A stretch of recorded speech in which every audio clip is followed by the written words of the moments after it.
The miracle doctor won't be a kept man. My heart belongs ashore. Chapter 661. Lilian Yanes picked up the phone and asked, "What's up?" Cliff Locker coldly asked. "You've come to Falk, so why are you still with Kiran York? Why haven't you killed him?" "What's it to you?" Lilian retorted coldly.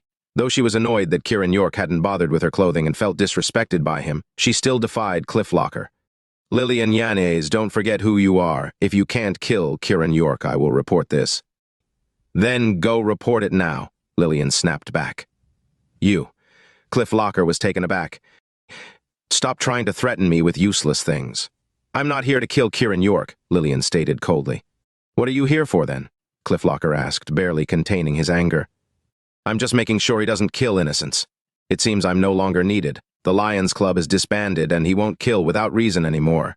Lilian Yanes, are you planning to betray the Imperial Dragon? How I act is none of your concern. Don't think you can control everything just because you're an inspector. I don't care." "Lilian Yanes, you are betraying us," Cliff Locker asserted, trying to pressure her. "That's your interpretation," Lilian responded. "You." Cliff Locker was infuriated by Lilian's defiance, but felt powerless. "Anything else? If not, I'm hanging up," Lilian said. "Lilian Yanes, if you don't kill Kiran York, do you believe I will kill all of Foxgate?" Cliff Locker threatened. "Do you dare?" Lilian's voice turned ice-cold, fully enraged. "Do you forget how Zara Yanes died?" Cliff Locker continued to threaten. "Fine. Come then." With a sharp click, Lilian ended the call authoritatively. Her eyes reddened, her face showing anger. The memory of her master, Zara Yanes, being punished at the Imperial Dragon headquarters flashed through her mind. Her master's final words, "Protect Foxgate," echoed in her ears, cutting her deeply and remaining unforgettable. Cliff Locker's threat ignited her fury. Thinking of Kiran York only fueled her anger further. Standing up, Lilian walked towards Kiran and Snow Xander's room. Reaching the door, she knocked twice before entering without waiting for a response. Kiran and Snow, though clothed, appeared somewhat disheveled. Hearing the door, Snow quickly ducked under the covers, her wide eyes looking anxiously at Kiran as if caught doing something wrong.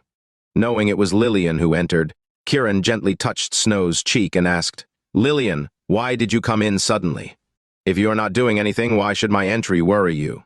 Lilian's voice was ice-cold. Snow seemed relieved but flushed with embarrassment. Kiran got up from the bed, noticing Lilian's upset expression, and smilingly asked, "Lilian, are you angry?" Seeing lipstick marks on Kiran's neck and his happy face made Lilian angry. She took a deep breath to calm herself before asking, "Are you really planning to annihilate the Imperial Dragon?" Hearing this, Kiran nodded earnestly. "Yes." Suddenly, without warning, Lilian kicked Kiran. "Ouch." Kiran yelped in pain.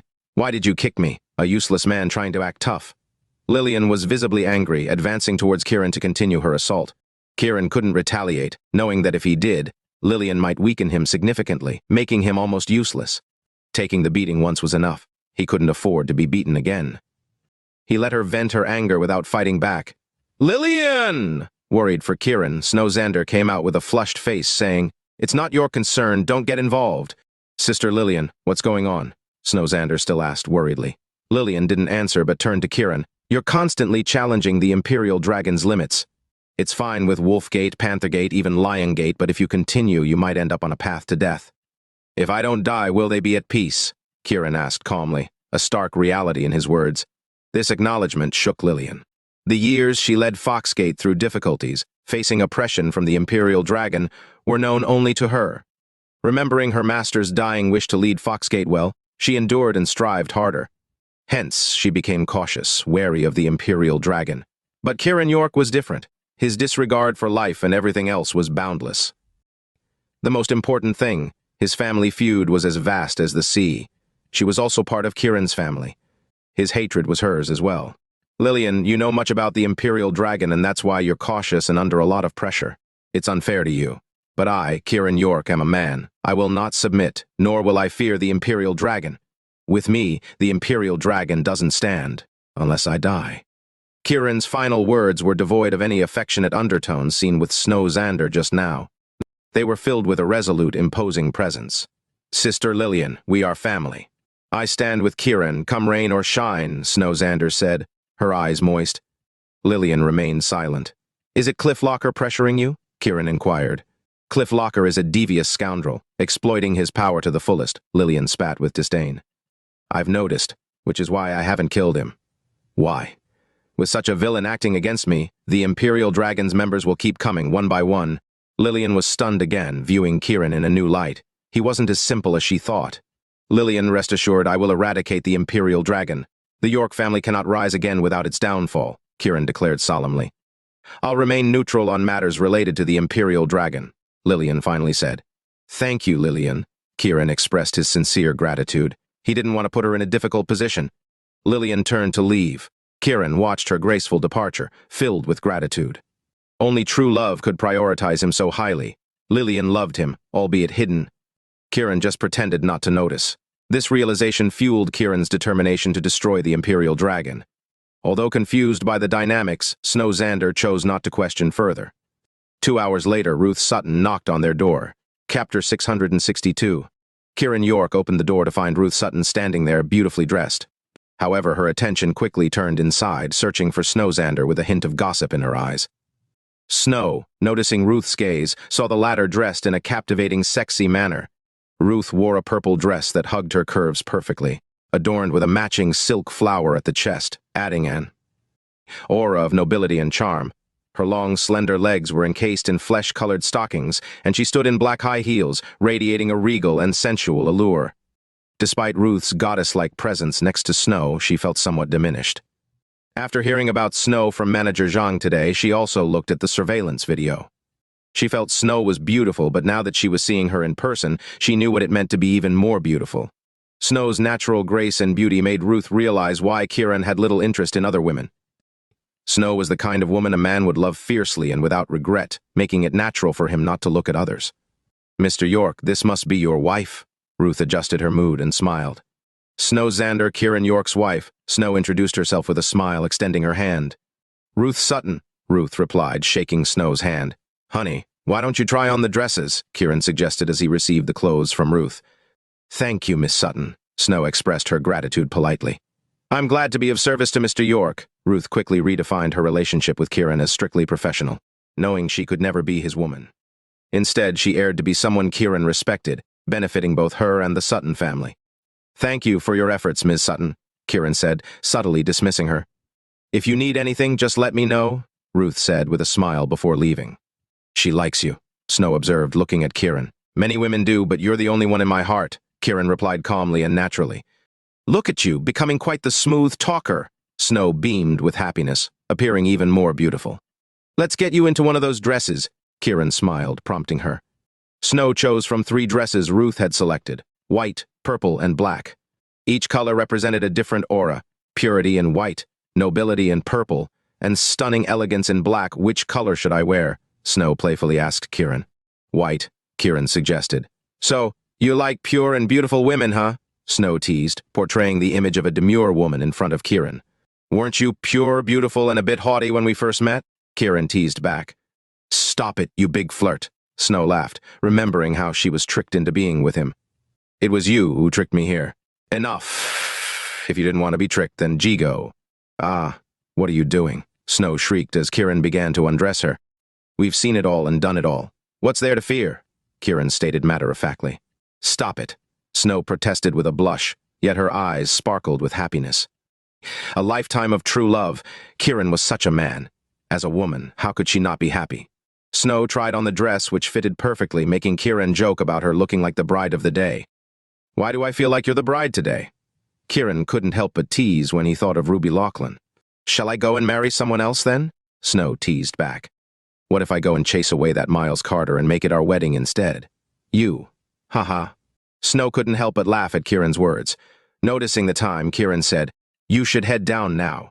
Are you not coming? Snow asked. Aye. Kiran was interrupted by his phone ringing. It was Ruby calling. You go ahead. I need to take this call, Kiran said, stepping outside to answer. Ruby Loughlin's voice came from the other end. Kiran, if you don't appear immediately, I'll jump down from the Seasons building and commit suicide right now. Kiran was stunned when he heard this. Ruby continued, I love you. I've already given you my life and death love wine. If you don't love me, I'll die for you to see. Ruby Loughlin, what are you doing? Kiran heard Hugh Loughlin's shout on the other end of the phone. Kiran smiled, hung up, and went downstairs. At this time, there were many people downstairs. There were those from the Lachlan family and guests who had come to attend today's wedding. Everyone was looking at the roof. Ruby Lachlan was wearing a red dress with red flowers on her head. She stood on the roof, holding her phone. She looked like a bride, but at this moment she gave off a strange feeling. "Get down here," Hugh Lachlan roared angrily. "I want to marry Kiran. If Kiran doesn't marry me, I'll die," Ruby shouted at the crowd below, her eyes scanning for Kiran. After thinking all day, she had decided to use her life to force the family to break off the engagement with Miles. As for Kiran not liking her, she didn't care anymore. Hugh was so angry that his lungs were about to explode. His family had lost all face. Our Carter family doesn't have to worry about finding a granddaughter-in-law. We don't want this Ruby Lachlan anymore. At that moment, Elder Carter's angry voice sounded. Swoosh! Everyone looked over. Elder Carter had alighted from his Lincoln limousine with Miles Carter. Miles was in a white suit, wearing a proud and domineering expression.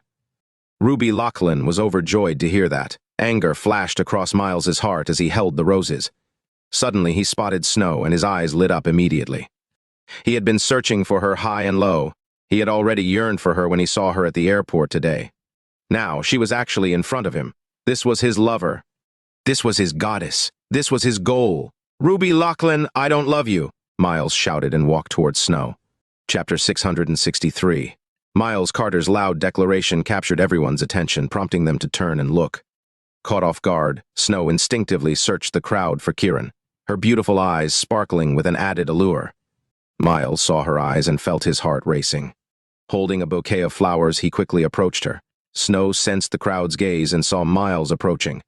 Recalling that he was a potential business partner and that it was his wedding day, she offered him a polite smile. Her smile alone, radiating beauty, dimmed the presence of other women around and drew looks of admiration and surprise from the men. Thinking of the Carter family's prominence in Dragonsland's pharmaceutical industry and the potential support they could offer, Snow stepped forward with a smile, extending her hand to greet him. Miles, however, didn't shake her hand, but instead knelt on one knee, lifting the bouquet towards her with both hands. A white diamond ring on the bouquet sparkled brightly as he proclaimed, "Goddess, I love you. Will you marry me?"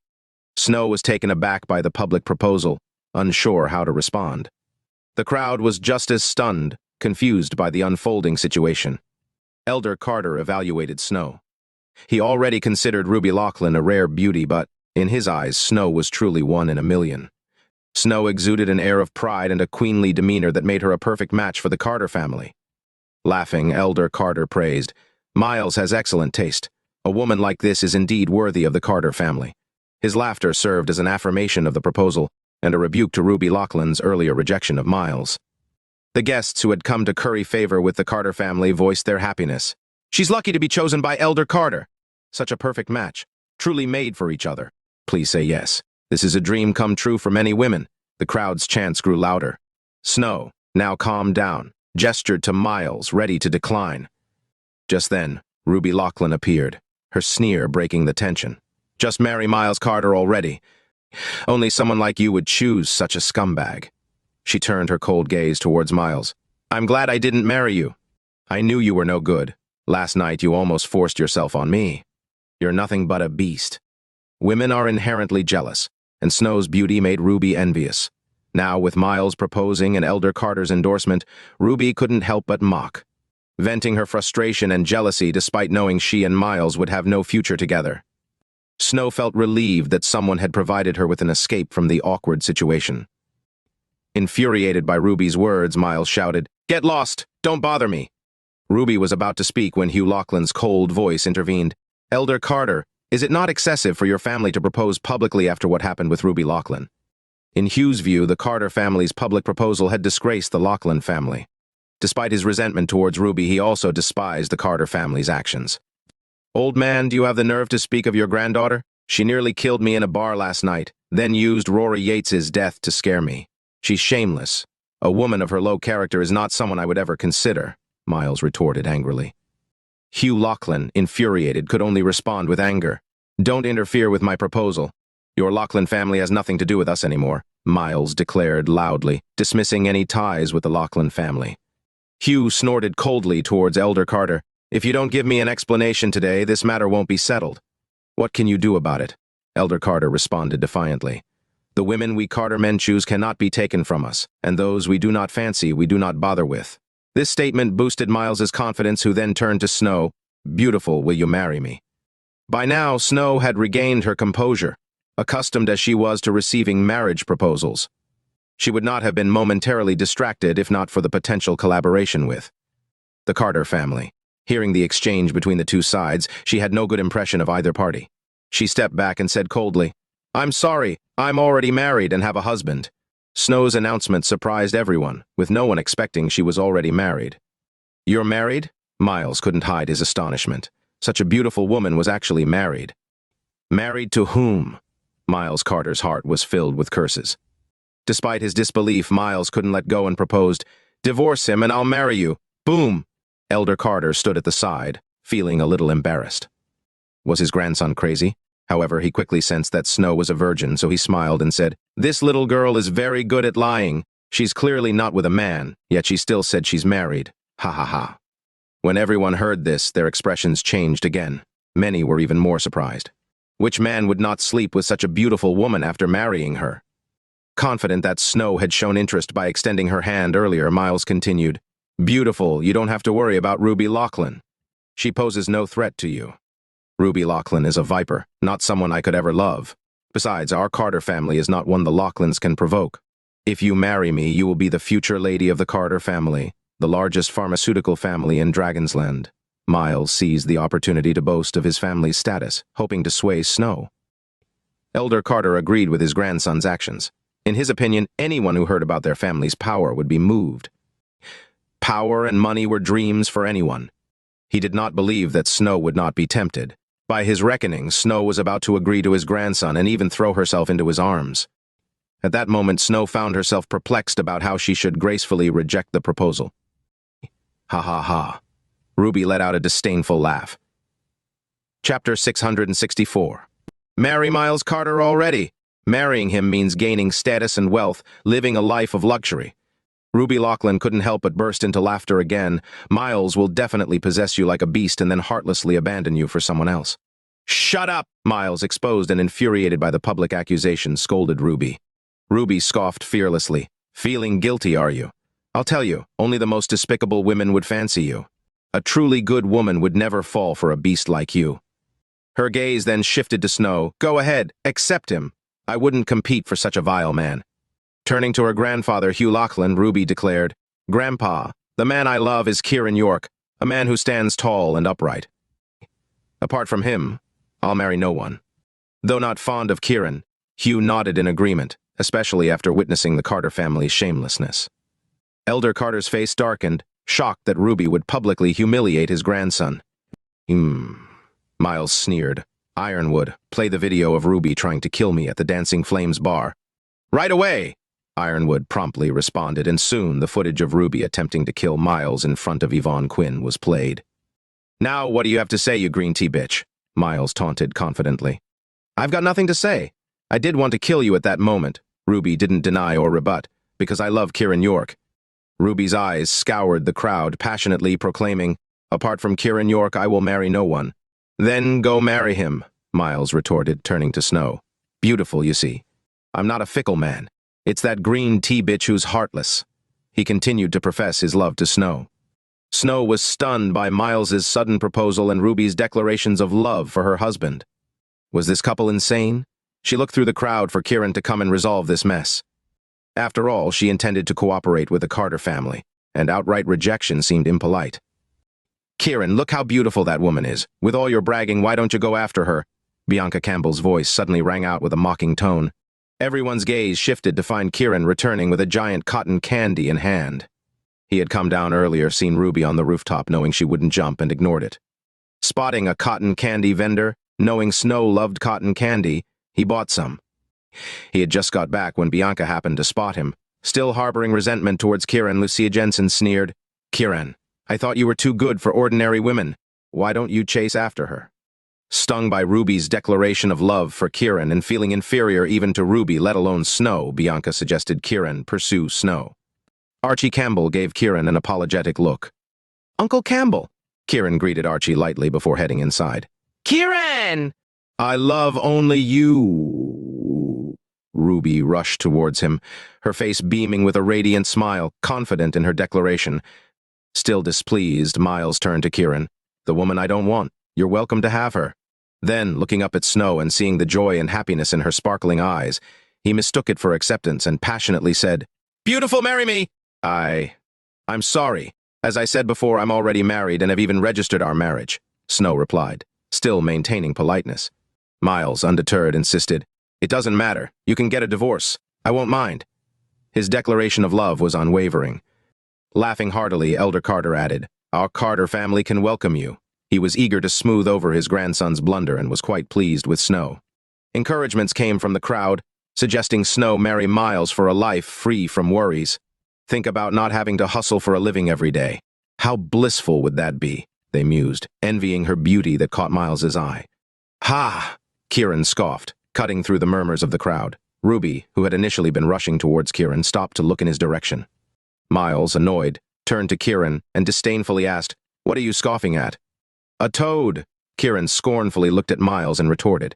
What did you say? Miles was furious. You are looking for death. In a surge of anger, Ironhead, who had been kicked away by Kiran earlier that day, shouted as he lunged at Kiran, aiming a cold punch at his back. Without even looking back, Kiran sent Ironhead flying with a casual kick. Ironhead screamed as he soared through the air. Enraged, Ironwood and others moved to confront Kiran. Back off! Despite his irritation, Elder Carter gestured for them to stand down with a wave of his hand, and they reluctantly complied. Elder Carter, his anger simmering but controlled, looked at Kiran and then noticed the 99,999 license plate in the parking lot. Struggling to suppress his fury, he coldly asked, Who are you? Instead of answering, Kiran walked up to Miles and, with a swift kick, knocked him to the ground, repeating disdainfully, A toad! Ouch! Miles, already humiliated by having knelt on one knee for the proposal and now finding his legs numb, fell awkwardly in a heap. Clutching his face, he cried out, Damn it, how dare you hit me! Thud! Kiran stepped forward, delivering another kick. Trying to steal my wife? His voice was ice-cold, chilling to the bone. Stealing my wife? The crowd was shocked, their eyes turning to Snow in astonishment. Here, wife! For you! Kiran then handed Snow the cotton candy he bought. Thank you, hubby! Snow's face lit up with a sweet, happy smile as she took the cotton candy, savoring the taste with her eyes closed, radiating bliss. The onlookers were stunned. Bianca Campbell and Lucia Jensen were especially taken aback, their mouths agape in shock. They had been harboring anger towards Kiran, especially after learning of his status. Feeling particularly stung by the comparison to Ruby and now Snow, Bianca had hoped to provoke Kiran by suggesting he pursue Snow, never imagining Snow was actually Kiran's wife. Bianca had always thought she was beautiful, but she was like a wildflower by the roadside compared to Snow. Ruby Laughlin's delicate body was also trembling.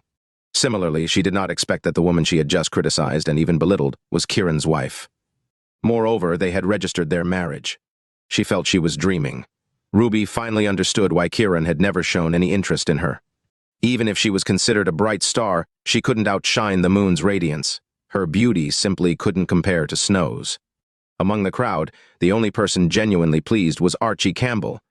He felt true happiness, knowing Zara Yanes's beauty and now seeing Snow's, realizing she truly embodied the image of the York family mistress.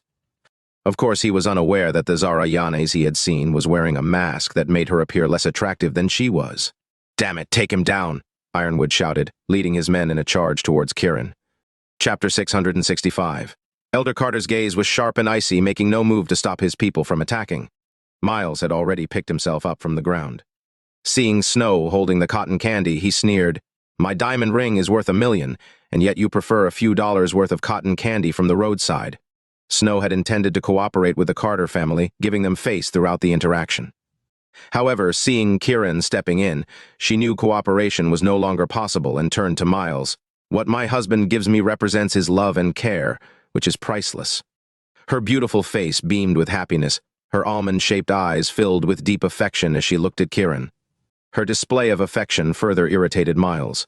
In a fit of rage, Miles shouted, Ironwood, show no mercy. Before he could finish his sentence, he saw something resembling a ball flying through the air, accompanied by continuous screams. To his distress, the screams were from his own people. How's this for mercy? Kiran inquired as he grabbed hold of Ironwood, the last one not yet sent flying. Ironwood, looking at his fist captured in Kiran's hand, felt like a child fighting an adult, his eyes wide with shock and disbelief. How is this possible? He thought. Ironwood's punch was powerful enough to deform steel, and yet Kiran was unscathed. Is this your idea of not showing mercy? Kiran's words were followed by the sound of cracking bones from his palm. Ironwood screamed in agony as he watched his fist deform and blood seep through Kiran's fingers. His fist was crushed, and his right hand was rendered useless. A collective gasp filled the air as many covered their mouths to stifle screams. Or is it more like this? With those words, Kiran kicked, and Ironwood's body flew through the air like a ball, his screams piercing the air. Miles was stunned. Elder Carter was stunned. Everyone was stunned. What does it mean to act fiercely in defense of a loved one? Kiran was the embodiment of that notion, powerful and resolute. Many women in the crowd had stars in their eyes as they watched him. Kiran slowly approached the dumbfounded Miles, blood still on his hands from crushing Ironwood's fist. Miles stood frozen, unsure of what to say. What does it look like to truly show no mercy? Kiran's voice was cold as ice, and as he passed by Miles, he wiped his hand on Miles's pristine white suit, leaving behind 5 bloody finger marks. Oh my God! Miles, coming to his senses, screamed, trying to back away, but he was immobilized. Looking down, he found Kiran's hand gripping the front of his shirt. What? What do you want to do? Miles trembled, suddenly feeling as if he was facing a demon. I'm asking you, what does showing no mercy mean? Kiran's voice remained ice-cold as his hand brushed across Miles's face. Miles, smelling the blood on his face, shook uncontrollably as if he was seeing a demon. Elder Carter, finally snapping out of his shock, fixed a sharp gaze on the scene, but, seeing Miles in Kiran's grasp, dared not provoke further. He spoke with a tone neither too soft nor too imposing. Young man, what is the meaning of this? Slap. With a slap across Miles's face, Kiran asked again, What does showing no mercy look like? Miles screamed in agony. Young man, you hit my grandson? Elder Carter questioned angrily. Kiran slapped Miles again. I'm asking you, what does showing no mercy look like? Elder Carter felt his dignity scattered. You. I did hit him. Kiran looked at Elder Carter with a cold smile. I want to know what showing no mercy looks like. Who exactly are you? Elder Carter demanded. The one who hit your grandson. Kiran responded coolly. He's Kiran York! Hugh Lachlan interjected with satisfaction. Kiran York. Elder Carter frowned at Kiran. Kiran nodded slightly. I'm Kiran York. He pointed at Snow, her husband. Holding the cotton candy, Snow's face was filled with a blissful smile, appearing even happier than if she were holding the most beautiful flower in the world. Kiran York, no matter who you are, hitting my grandson is wrong, Elder Carter stated, unwilling to lose face for the Carter family. Slap! Slap! Without responding, Kiran raised his hand and delivered 2 more slaps to Miles. I hit him again. Arg! Miles let out a wretched scream. That's enough! Elder Carter declared, hands clasped behind his back. With a whoosh, as if by magic, a figure in black appeared before Elder Carter. Take him down, Elder Carter stated calmly, as if he were determining someone's fate with just a few words. Yes, the old man in black responded, his gaze fixating on Kiran with the intensity of a high-voltage light bulb. Those directly facing the figure felt the force of his gaze and hastily averted their eyes in fear. Snow felt as if her body was being scorched yet simultaneously encased in ice. She quickly looked at Kiran with concern. Kiran stepped forward, positioning her behind him.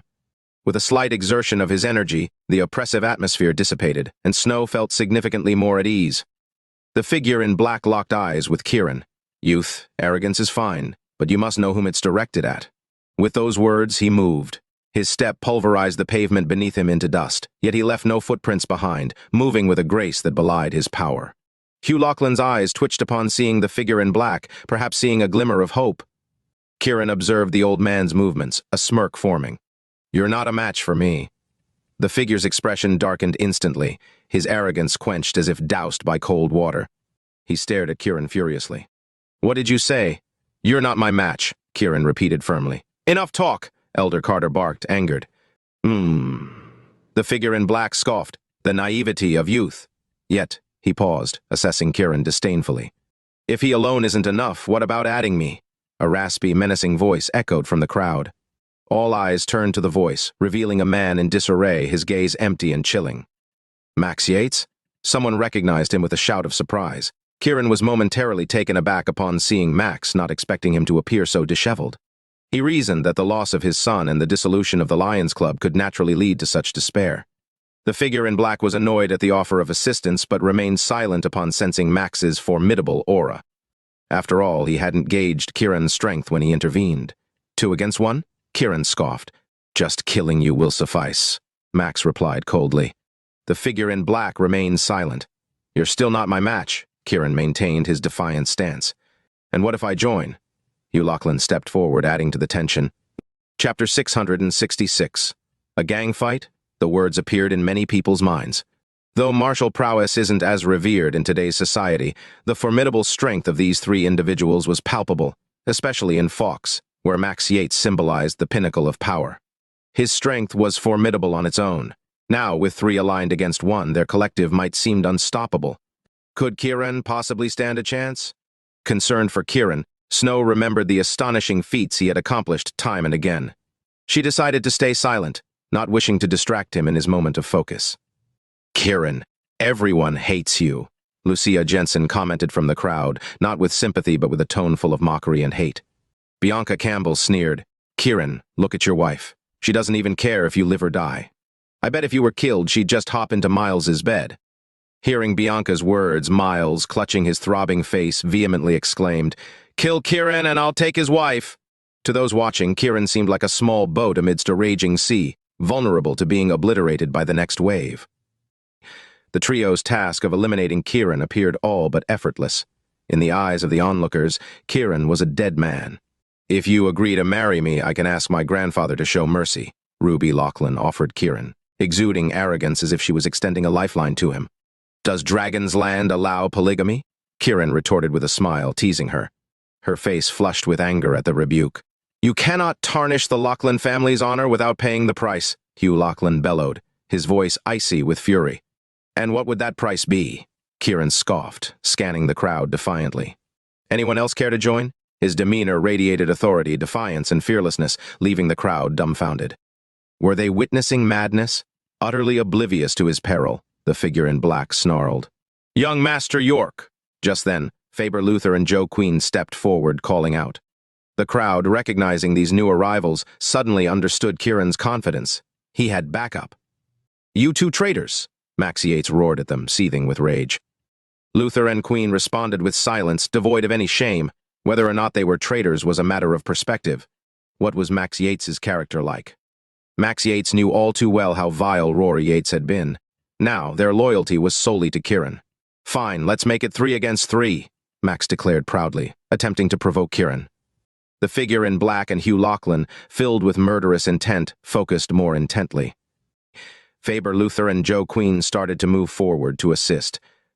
3 weaklings, I don't need your help. Just ensure the lady's safety, Kiran stated calmly.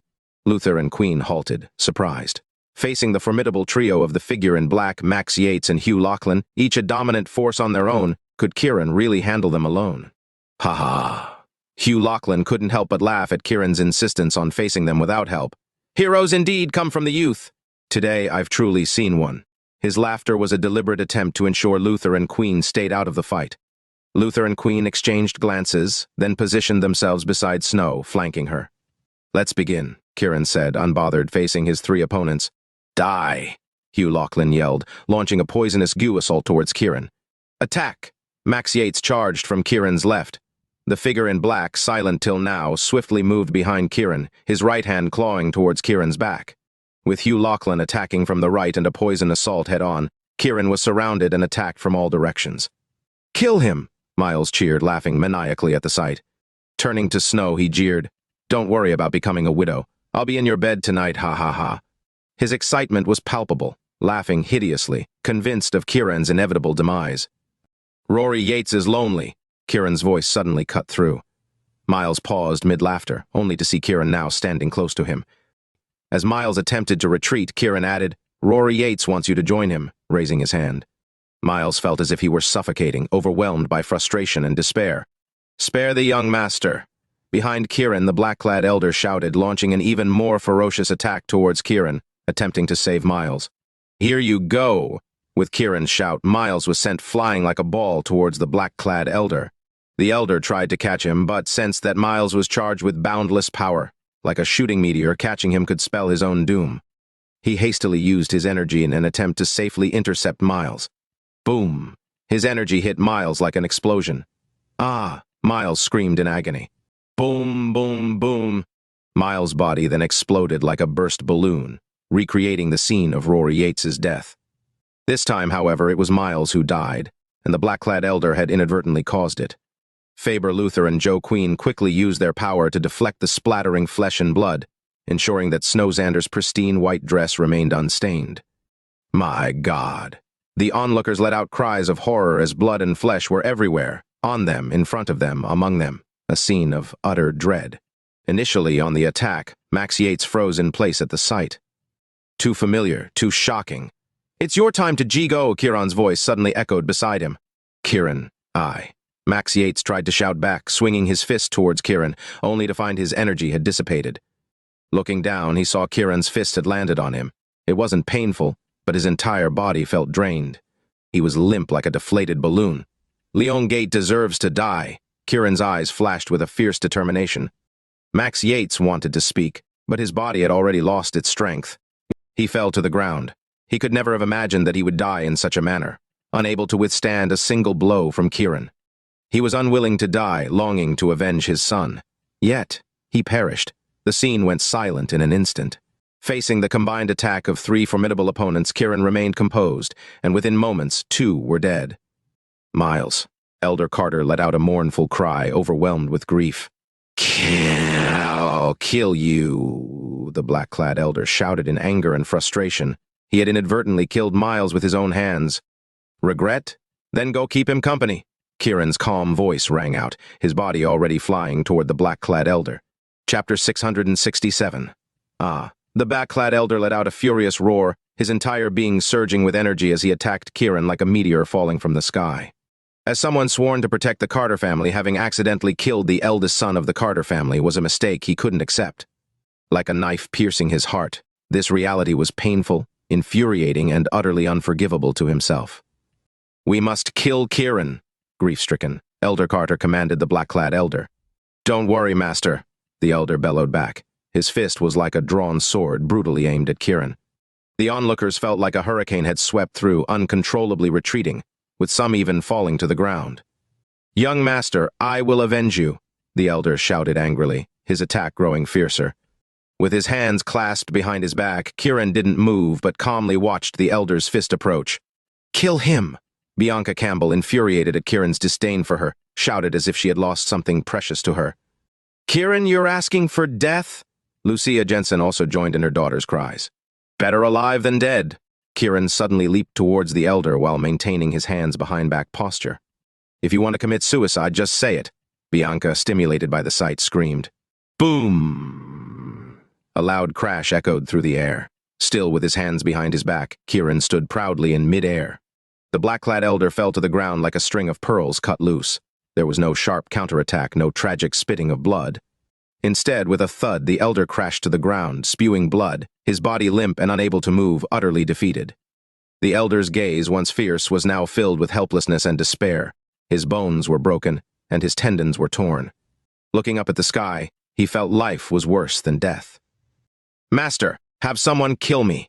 the elder desperately cried out in his final despair. Bianca, who had just mocked Kiran for seeking death, quickly covered her mouth. "Alive is better than dead." Kiran's words were actually meant for the elder, but in an ironic twist, death would have been better for the elder.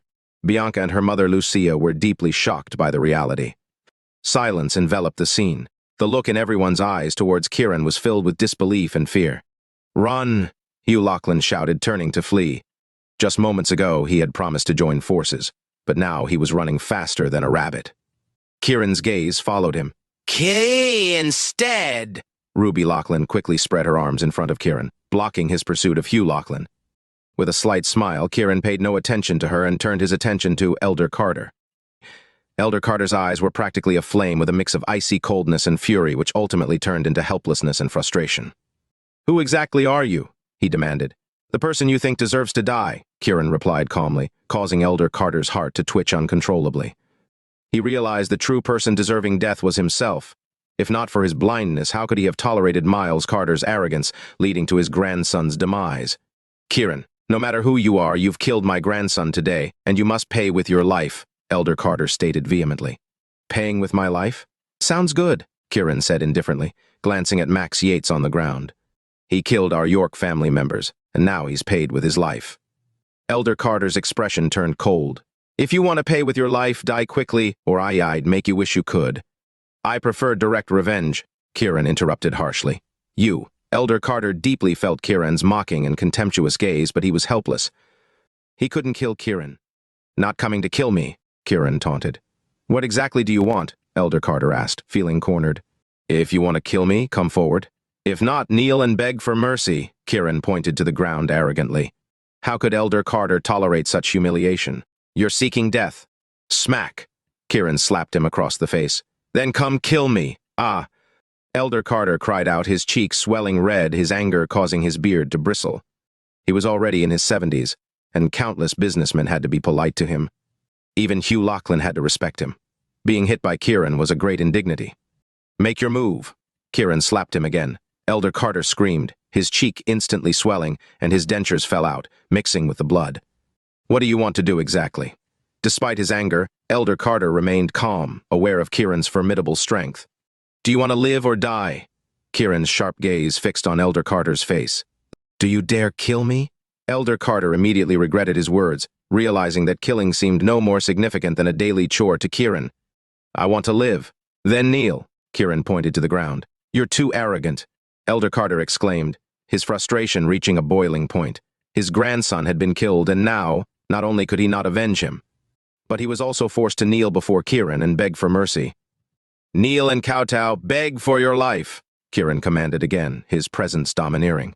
You. Elder Carter massaged his temples as if his blood pressure was skyrocketing and seemed on the verge of death. Just say if you want to die, Kiran stated coldly. Thud! Elder Carter knelt before Kiran, genuinely kneeling, his pride and ferocity gone. Faced with life and death, he chose to yield. The vengeance for his grandson paled in comparison to his own life. Bow your head, Kiran reminded icily. With a face full of frustration and seeing his grandson's corpse, Elder Carter's heart bled. Yet, valuing his own life, he lowered his head, once thought noble, and it heavily touched the ground, making a sound. The surrounding crowd was dumbfounded. His grandson had been killed, and yet, not daring to seek vengeance, he actually knelt and kowtowed to Kiran for mercy. The Carter family's honor was lost. Kiran was terrifyingly formidable, utterly beyond comprehension. Lucia Jensen, who had been vocally outraged moments before, suddenly realized her pants felt damp. Glancing down, she discovered she had wet herself. Though Kiran had cured her illness, it required adjustment, and she was now so frightened she lost control. Ah! Lucia screamed and ran off, overwhelmed by shame. Mom! Bianca Campbell shouted, chasing after her. Lucia didn't realize this incident would leave her with a lasting condition, prone to incontinence when overly nervous. Ah! Elder Carter, too, gave a stifled roar of frustration, got up and ran off, leaving behind his grandson's body. Ah! The bee-black-clothed elder, lying on the ground and bleeding from all orifices, let out a desperate cry and died from rage. Silence fell over the scene. All eyes were on Kiran. With his authoritative and handsome demeanor, this man was in a league of his own, arrogantly proud, yet truly formidable. Nobody can bully my wife. The daughter-in-law of the York family is to be proud. Tomorrow I'm going to the Lachlans. After speaking, Kiran walked over to Snow Xander, gently picked her up, and walked back to the Seasons Hotel. Snow's eyes sparkled with happiness. A pair of lovers for life. Chapter 668. Lilian, are you not going to take action against Kiran? Standing by the window, Lilian Yanes was on a call with Cliff Locker, who was threatening her from the other end. She had just witnessed everything below, including Kiran's dominance and affection for Snow Xander. This display of love made her, as a woman, feel envious. Then Cliff Locker called, adding to her already burdened heart. Lilian coldly replied, Cliff Locker, you witnessed Max Yates being killed and did nothing yourself. Why question me? Lilian, don't push me, or I'll create chaos within Foxgate, Cliff threatened. If you dare to take action against Foxgate, I dare to seek an explanation from the Imperial Dragon's headquarters, Lilian countered. Have you forgotten what happened when the York family was annihilated and Zara Yanes sought justice? Cliff sneered menacingly. Recalling the scene of her master being severely injured while defending her as a child, Lilian's eyes blazed with fury. Lilian, the Imperial Dragon is not as simple as you think. If you insist on going, be mindful of your life, Cliff said coldly, continuing his threat when he didn't hear a reply. You're mistaken, Cliff. Lilian regained her composure and responded. How am I mistaken? Back then, it was just my master alone. Her grief and the responsibility of caring for me led to her being ambushed, but now it's different. You don't have your master's martial skills. Do you still think you're formidable? I have Kiran, Lilian stated coldly. Kiran! Cliff Locker remembered Kiran's ruthless and oppressive manner, grinding his teeth yet feeling powerless. Kiran indeed posed a significant threat.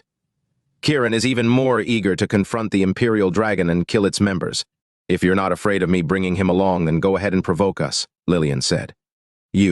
If we join forces, I believe at least half of the Imperial Dragon will die, she asserted confidently. Hiss.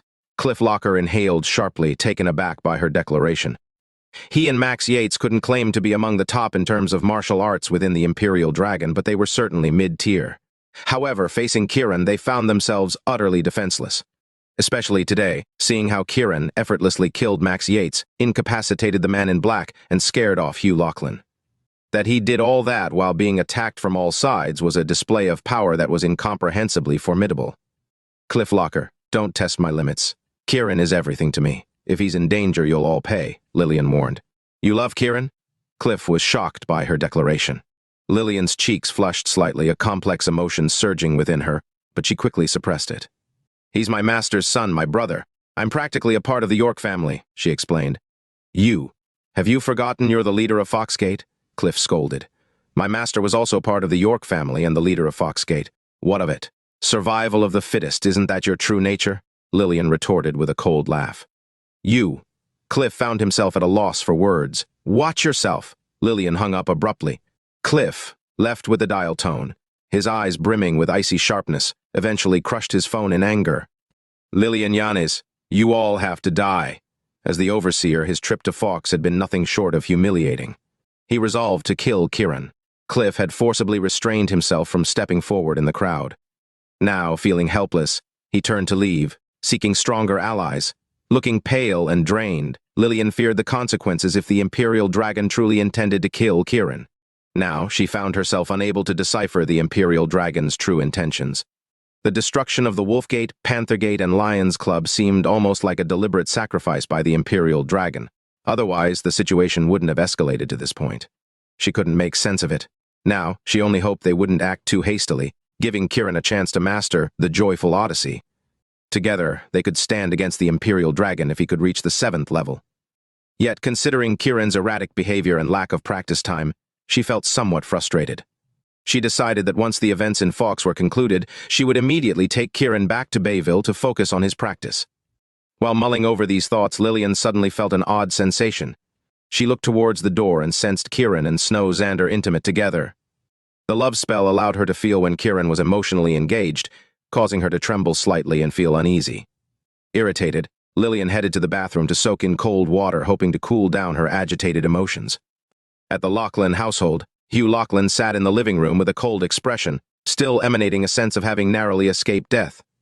However, the thought of Kiran visiting the Lachlan family tomorrow made him anxious. More accurately, he was hesitating whether to reveal his trump card. Dad, what do we do if Kiran comes tomorrow? Xavier Lachlan asked.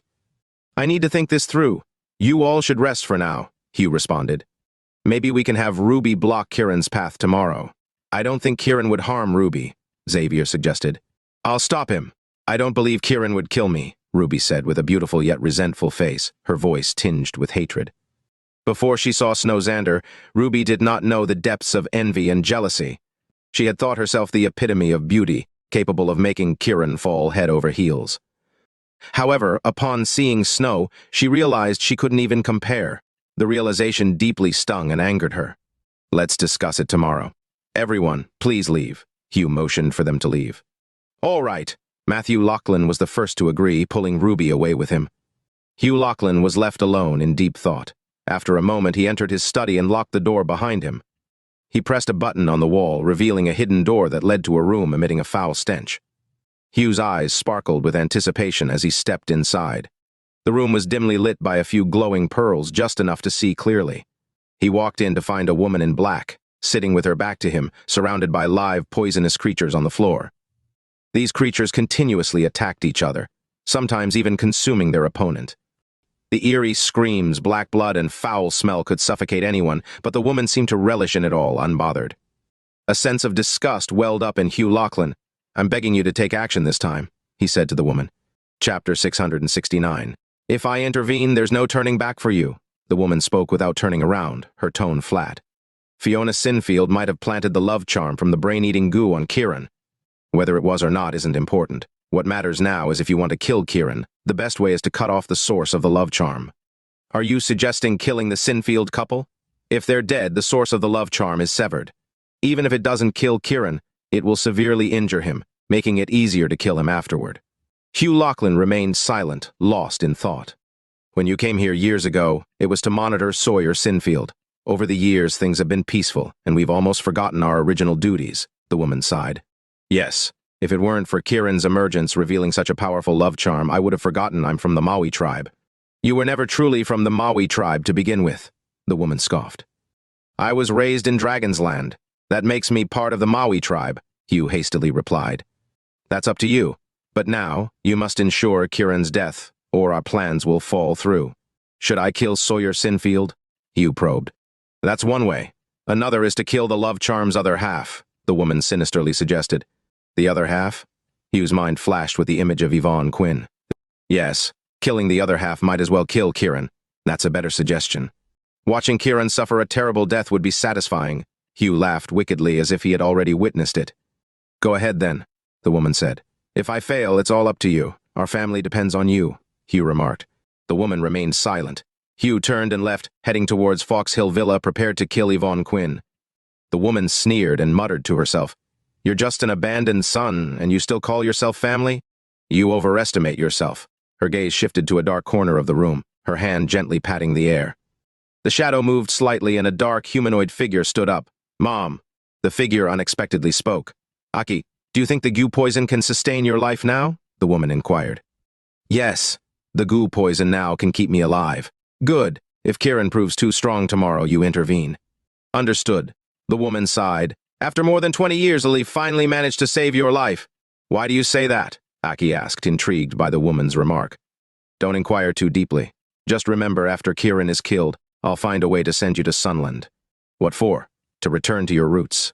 "My roots? Am I from Sunland?" "Not exactly. You could say you're also from Dragon's Land." "Then why go there?" "We'll discuss that later. Killing Kiran is the priority now." The conversation ended there, and silence fell. Hugh Lachlan had already arrived at Fox Hill Villa, easily locating the villa where Yvonne Quinn was staying. Knowing how formidable Kiran was, Hugh had checked Kiran's whereabouts well in advance. Upon reaching the villa and seeing lights inside, he gently waved his hand and the door swung open. Like a breeze, he entered the villa. Inside, Yvonne Quinn and Starly White were chatting, already aware of Snow Xander's arrival and the events at the Seasons Hotel. They had wisely chosen not to intrude. Sensing danger, Yvonne pushed Starly, signaling to prepare for escape. Taken aback, Starly turned to see Hugh Lachlan standing at the door. "Hugh Lachlan, if you're looking for Kiran, you should head to the Seasons Hotel." "He isn't here," Yvonne said with surprising calm. Hugh scanned the room, noting only the two women were present. A smug look appeared on his face. "I'm actually here for you two." "Oh?" Yvonne stood up, smiling warmly. "Then welcome." Hugh coldly surveyed Yvonne, amused by her composure. "Didn't expect you to be so calm." "What do you mean? Aren't you afraid of being killed, knowing why I'm here?" "Killing me is pointless." Yvonne lightly brushed her hair aside, exuding charm. "A love charm from the brain-eating goo binds you and Kiran. Wouldn't killing you kill him as well?" "What's the antidote to the brain-eating goo?" Yvonne asked with a sneer. "The life-death goo." Hugh frowned, confused. "Hugh Lachlan, you've studied goo techniques well," Yvonne commended lightly. "I don't need your appraisal," Hugh retorted proudly.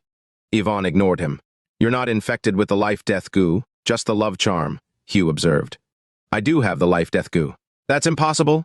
Hugh stared at Yvonne. "I wouldn't lie about this. After all, that life-death goo poison was extracted from Fiona Sinfield's grave." "How could that be?" Hugh was visibly shocked. "Believe it or not, Your plan to kill me and then take advantage of the situation to kill Kiran won't work. Yvonne stood up gracefully, continuing, There's another important matter. What's that? The charm planted in Kiran and me is the dual female love spell. Dual female love spell? Hugh was again taken aback. Yvonne nodded. Exactly.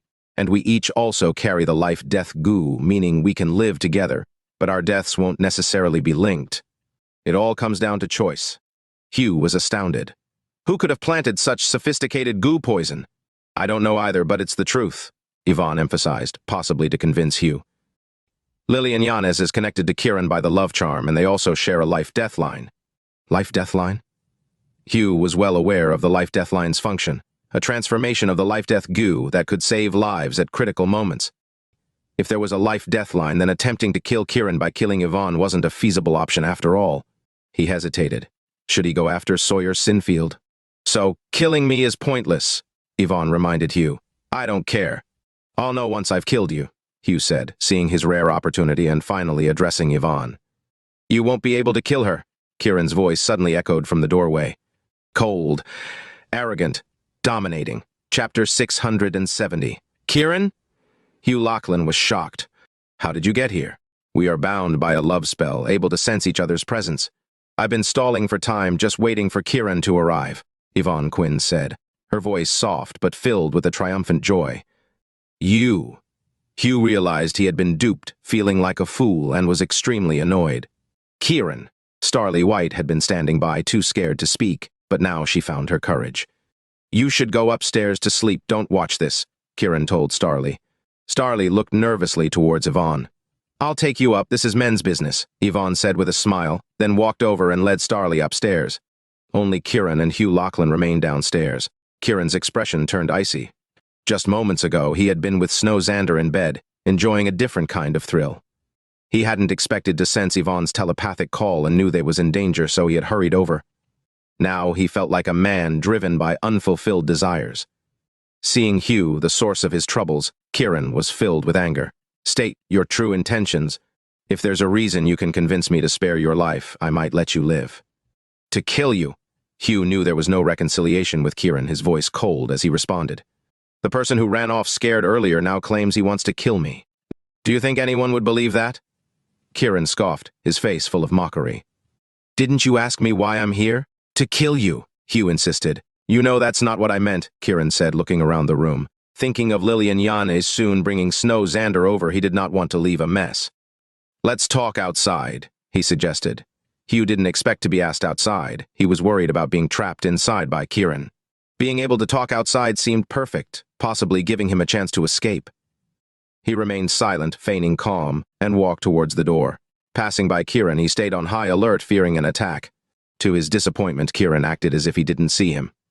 Frustrated yet helpless, Hugh finally felt a release of pressure outside and tried to sound proud. Kiran, you are indeed powerful, but don't be too arrogant, or it might not end well for you. Thanks for the warning, Kiran said.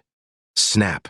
Suddenly, Kiran moved forward, his hand striking, and a crisp slap echoed. Thud! Hugh spat out blood, his eyes filled with rage. He had not expected Kiran to strike, and certainly not without giving him a chance to retaliate. You're too arrogant. I've always been this arrogant, haven't you noticed? Kiran retorted. Damn! Hugh cursed, pulling out some goo poison and throwing it at Kiran. Kiran didn't dodge, but walked straight towards Hugh, grabbing him by the collar and slapping him twice. I hit you again? What about it? You. Hugh was furious, feeling utterly weak. His hands clenched into fists, but he dared not act tough. The scenes of Max Yates and others dying flashed before his eyes. I was going to visit your Lachlan family tomorrow, but now seems like a good time, Kiran said, grabbing Hugh and heading towards his home. Seeing Kiran not intending to kill him, Hugh felt somewhat relieved. Thinking of that woman, he was filled with hope. At the Lachlan home, it was chaos when they saw Hugh carried in like a small chicken. Ruby Lachlan ran out, seeing her grandfather beaten and in danger of dying. She urgently shouted, Kiran, that's my grandfather, let him go. She tried to rush over to stop him, but Kiran raised his hand, shooting out silver needles, freezing Ruby in place, unable to move or speak. Anyone who doesn't want to die, get lost, Kiran commanded, causing the many to tremble and turn to flee, abandoning the Lachlan family members. Kiran dropped Hugh onto the ground with a thud and glanced at Xavier and Matthew Lachlan as if they were nothing, Reveal your family's secret now. What secret? Matthew asked, shocked. We don't have any secrets, Hugh bluffed. His voice was loud, indirectly passing the message to the woman inside. The woman inside raised her eyebrows, saying nothing but nodded slightly towards Aki. I don't want to waste time, Kiran said to Hugh outside. We really have no secrets, just... Hugh continued to deny. Crack! The clear sound of bone breaking filled the air as Kiran snapped Xavier's neck. Thud. He dropped Xavier onto the ground, his authority unmistakable. Now what is the secret? Hugh, Matthew, and Ruby felt like they were like in a nightmare, staring at Xavier's lifeless body in horror. Just a repeated question had led to Xavier's death. With just one sentence, he had killed Xavier. This Kiran really killed without batting an eyelid. They suddenly felt that Kiran's terrifying ferocity was shocking and terrifying. Do you want me to ask again? Kiran's cold gaze fixed on Hugh. Dad, do we actually have a secret? Matthew stammered, swallowing hard. He was truly nervous and scared now. With Xavier dead, he feared he might be next, and he was terrified of dying. Seeing his son's body, Hugh's heart broke with anger and grief. Fine. I'll tell you the secret. He turned and started walking towards the inside of the house. Matthew, dazed, watched his fathers retreating back, never having imagined their family actually had a secret. Ruby now felt a mix of love and hate towards Kiran. Kiran ignored the father and daughter, following Hugh inside. The woman hiding inside spoke to Aki. Go out soon. I'll hold Kiran back, you escape and head for Sunland. Who should I look for there? Aki asked, anxious. Just go. I'll catch up soon and we'll proceed together. We could just kill Kiran together, Aki suggested. Hugh Lachlan is weak, and Kiran is clearly powerful. We don't need to reveal ourselves unnecessarily. All right, creak. Just then, the sound of a wall opening came, and light poured in. Swoosh! The woman's body shot out like a sharp sword towards Kiran. The intense stench made Kiran recoil in disgust. He instinctively stepped back to dodge.